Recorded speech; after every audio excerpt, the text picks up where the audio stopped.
Hai semua, selamat datang di YouTube channel saya. Hari ini kita akan membahas salah satu video YouTube dari channel Sulalatus Salatin yang diupload pada tanggal 25 Desember tahun 2020 dan telah ditonton sebanyak 34.000 orang. Yang dimana video ini berjudul 839 Perlak atau Samudra Pasai, Jejak Kerajaan Islam Pertama di Nusantara.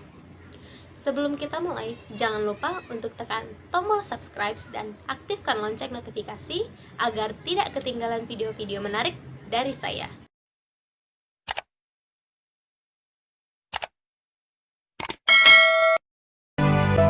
Kerajaan Perlak yang terletak di pantai timur Sumatera pada awalnya mengamalkan ajaran Hindu-Buddha yang sederhana dan raja yang berkuasa bergelar Miurah iaitu Maharaja. Dalam Jurnal Laut dan Islam, Perkembangan Kesultanan Perlak pada abad 15 yang diterbitkan oleh Jurnal Sosiohistorika, dikatakan bahwa sebelum masuknya Islam, pada masa kejayaan Kekaisaran Persia, di bawah kepemimpinan para Kisra dari dinasti Sasanid, seorang putra bernama Pangeran Salman meninggalkan istana dan berlayar ke arah timur bersama para pedagang yang menuju Asia Tenggara.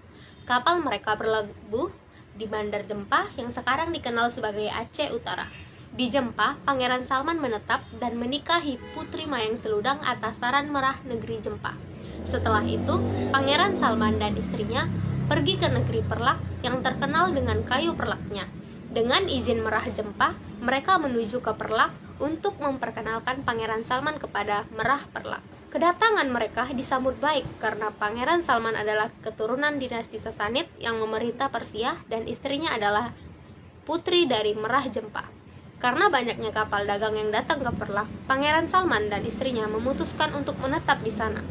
Pangeran Salman kemudian diangkat menjadi Merah Perlak menggantikan Merah sebelumnya yang telah meninggal. Di bawah kepemimpinannya, Perlak mengalami perkembangan pesat dan menarik banyak pedagang dari berbagai wilayah. Pangeran Salman dan Mayang Seludang memiliki 4 anak laki-laki yang masing-masing dari mereka memiliki peran yang penting dalam sejarah wilayah tersebut. Pada sekitar tahun 790, naskah Idhar Al-Haq ada mengisahkan sebuah kapal layar yang sangat besar dari Teluk Kambe, Gujarat berlabuh di Pelabuhan Perlak. Kapal tersebut juga membawa ratusan pendakwah yang diketuai oleh nakhoda dari Khalifah Abbasiyah. Salah seorang pendakwah tersebut ialah Sayyid Ali bin Muhammad bin Ja'far As-Sadiq bin Muhammad bin Ali bin Husain bin Ali bin Abi Talib. Pada peringkat awal, Sayyid Ali berdakwah kepada masyarakat setempat dan selepas beberapa tahun, beliau telah berjaya menarik perhatian pihak istana.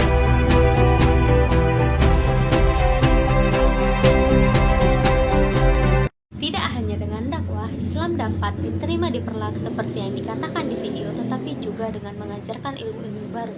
Seperti yang tertulis dalam Jurnal Laut dan Islam, Perkembangan Kesultanan Perlak pada abad ke-15, yang diterbitkan oleh Jurnal Sosiohistorika mengatakan bahwa sebuah kapal datang ke Bandar Perlak dengan membawa 100 orang anggota di bawah pimpinan nakhoda Khalifah. Mereka datang dengan tujuan untuk berdagang serta mengajarkan berbagai ilmu seperti bertani, menyusun pemerintahan, melatih strategi dan taktik perang kepada penduduk Perlak. Kegiatan tersebut menarik simpati masyarakat Perlak sehingga mereka dengan mudah memeluk agama Islam. Kemudian, Syahid Ali bin Muhammad dinikahkan dengan adik kandung Maharaja Syahrir Nuwi, yakni Putri Makdum Tansyuri. Dalam perkawinan mereka dianugerahkan seorang putra yang diberi nama Abdul Aziz, yang kemudian dinikahkan dengan Putri Merah, bangsawan pribumi Makdum Kudawi atau Putri Perlak. Kerajaan Islam Perlak bertahan selama 452 tahun yang diperintah oleh 18 orang sultan. Kemunculan kerajaan Samudra Pasai yang lebih kuat dan maju pada tahun 1267 telah menyaingi kuasa ekonomi di pantai timur Sumatera. Setelah Sultan terakhir Perlak, Sultan Malik Abdul Aziz Shah mangkat, wilayah Kesultanan Perlak bergabung bersama Kesultanan Samudra Pasai di bawah kuasa Sultan Muhammad Malik Al-Sahid. Penggabungan dua wilayah tersebut sekaligus menandakan berakhirnya pemerintahan Kesultanan Islam yang pertama di Nusantara. Pernyataan video di atas menandakan kemunduran Kesultanan Perlak. Ada beberapa faktor mengapa Kesultanan Perlak mengalami kemunduran, yakni yang pertama, pertentangan aliran Syiah dan Sunni. Pada akhir pemerintahan Sultan ketiga awalnya, ketika pulangnya salah satu seorang keluarga Merah Perlak dari Mekah, yaitu Merah Abdul Qadir Syah. Ia merupakan tokoh yang bermadzhab Syafi'i dan berpaham Sunni. Oleh karena itu, timbul permasalahan antara kedua paham, yakni Sunni dan Syiah yang sudah lama memerintah Perlak. Peristiwa ini terus berlanjut sampai pada masa pemerintahan Sultan Syahid Maulana Ali Muqayyad Syah. Untuk mengatasi masalah ini, daerah Perlak dibagi menjadi dua daerah. Pertama, Perlak bagian Bahro atau utara yang berada dalam kekuasaan Syahid Maulana dengan ibu kotanya Bandar Khalifah. Kedua, Perlak bagian Tunong atau selatan yang berada di bawah kepemimpinan Makdum Merah Abdul Qadir Syah dan pusat pemerintahannya berada di Bandar Tulang. Pembagian tersebut disebut juga sebagai Perlak Daratan dan Perlak Pesisir yang diperintah oleh dua dinasti, yakni dinasti Aziziyah dan dinasti Makdum, yang diasaskan oleh Merah Abdul Qadir Syah. Pada masa pemerintahan Sultan Perlak ke-7, sekali lagi terjadi huru-hara tetapi mampu diselesaikan dengan suatu perjanjian damai yang disebut Perjanjian Al-Umu pada 10 Muharram 353 Hijriah atau 963 Masehi. Kedua, adanya serangan dari kerajaan Sriwijaya juga menjadi faktor penting dalam kemunduran kerajaan Perlak. Penolakan Sultan Perlak untuk tunduk dan membayar upeti kepada Sriwijaya memicu serangan dari pihak tersebut. Ketidakstabilan politik internal, terutama pembagian wilayah Perlak menjadi dua, melemahkan Perlak. Perang dengan Sriwijaya terjadi selama 3 tahun menyebabkan kerajaan Perlak terus mundur. Namun, dengan berakhirnya pendudukan Sriwijaya di Perlak, kerajaan berhasil bersatu kembali. Dan yang ketiga, Sultan terakhir yang memerintah Perlak yaitu Sultan Makdum Malik Abdul Aziz Syah mengalami kondisi yang semakin melemah. Akhirnya, wilayah Perlak bergabung dengan Kesultanan Samudra Pasai di Gedong atau Aceh Utara pada abad ke-7 Hijriah atau 13 Masehi. Dengan demikian, keberadaan Perlak sebagai pusat pemerintahan utama telah bergeser ke Samudra Pasai di Gedong atau Aceh Utara. Berikut merupakan daftar nama-nama raja yang pernah memerintah di kerajaan Perlak. Setelah mendengar pembahasan sebelumnya, lantas, mengapa bukan kerajaan Perlak yang tercatat dalam buku sejarah SMA sebagai kerajaan Islam pertama, melainkan kerajaan Samudra Pasai?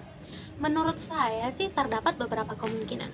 Alasan yang pertama adalah Kesultanan Perlak yang pada akhirnya bergabung dengan Samudra Pasai sehingga babak sebelum bersatunya mereka dianggap sebagai awal sejarah kerajaan tersebut. Yang kedua, besarnya peran Samudra Pasai dibandingkan kerajaan Perlak. Samudra Pasai telah dikenal sebagai pusat penyebaran Islam di wilayah tersebut. Pengaruh Islam dari Samudra Pasai meresap ke kerajaan-kerajaan lain di Nusantara, sementara Perlak juga merupakan kerajaan Islam. Namun, pengaruhnya dalam persebaran Islam tidak sekuat yang dimiliki Samudra Pasai. Dan alasan yang ketiga adalah ketersediaan sumber ajar.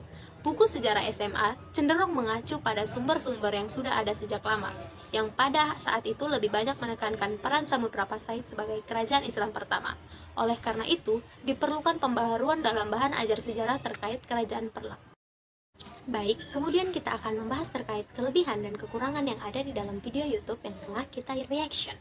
Kelebihannya, menurut saya sih, video ini mengutip dua sumber yang tercantum dalam deskripsi, yaitu Kesultanan Perlak 840 sampai 1292 Masehi oleh Rifai Syodik Fatoni yang diterbitkan pada 2016. Dan sumber yang kedua adalah Kesultanan Perlak Daulah Islam Pertama di Alam Melayu oleh Muhammad Fadli Gani yang diterbitkan tahun 2018 menunjukkan bahwa pembuatan video melakukan riset yang cukup mendalam sebelum pembuatan konten. Yang kedua, penggunaan latar musik, video animasi, dan gambar dalam video ini sesuai dengan konten yang disampaikan, menambah daya tarik visual dan mendukung pemahaman penonton terhadap materi yang dibahas. Selain itu, penggunaan latar musiknya dipertimbangkan dengan baik, tidak terlalu mengganggu atau mendominasi suara narasi, sehingga tidak mengganggu pengalaman penonton.